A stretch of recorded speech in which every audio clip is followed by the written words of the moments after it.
aujourd'hui réunis sur la place de la République. Donc les terrasses ont été nommées au nom des résistants de la Seconde Guerre et de l'occupation. Le Parti Pirate est ici pour vous parler des lanceurs d'alerte et lancer lui-même une alerte sur la loi de programmation militaire qui a été votée, actuellement a été promulguée par le président de la République. Ce sont des personnalités qui décident de se mettre effectivement en danger pour dénoncer l'espionnage organisé par les États et parfois certaines grandes entreprises privées.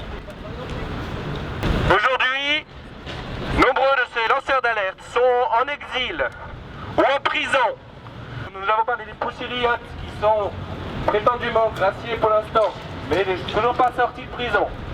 Nous parlons de Chelsea Manning, qui a été informatrice pour le site de Wikileaks. Chelsea Manning est toujours en prison aux États-Unis. Libérez Chelsea Manning! Libérez Chelsea Manning! Nous pouvons parler des faucheurs volontaires qui ont arraché des plans d'OGM et qui sont à l'heure actuelle poursuivis en justice en France. Parler également de Serge Humpisch qui a démontré les faiblesses des catapultes et qui s'est vu condamné par la justice pour cette action.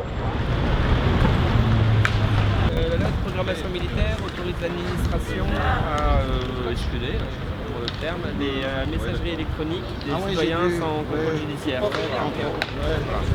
Donc ça, comme les États-Unis. voilà, on fait leur prisme à la française. Voilà. Et puis nous manifestons également en lancement de la campagne municipale parisienne où le Parti Pirate sera présent. Bon, non, mais en gros on est partout en Europe. Hein. Effectivement en Allemagne, en Suède, en Finlande, en Islande, en République tchèque, ils ont pas mal d'élus, nous on n'en a pas. En France, mais bon, de toute façon le but c'est quand même surtout de faire passer nos idées. Quoi. Donc les élus, on en aura quand on en aura, mais c'est pas l'objectif numéro un. Les gens ils ont la tête un petit peu ailleurs. Pour être tout à fait clair, si on peut arriver à capter leur attention quelques secondes, c'est déjà un exploit. Et faire en sorte qu'ils rentrent chez eux avec l'idée que peut-être 2 ou 3 personnes dans le monde se battent pour leur liberté, celle dont ils sont en train de jouir d'user et d'abuser en étant en train de faire leur course pour Noël.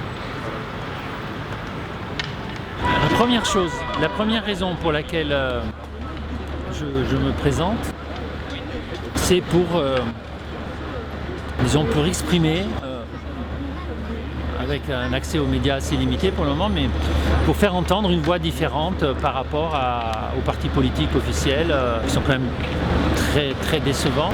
Et puis pour essayer qu'il y ait un vote protestataire qui ne soit pas un vote purement négatif, régressif, que pour dire que voilà, pour dire aux gens, prenez en main votre vie, votre cité.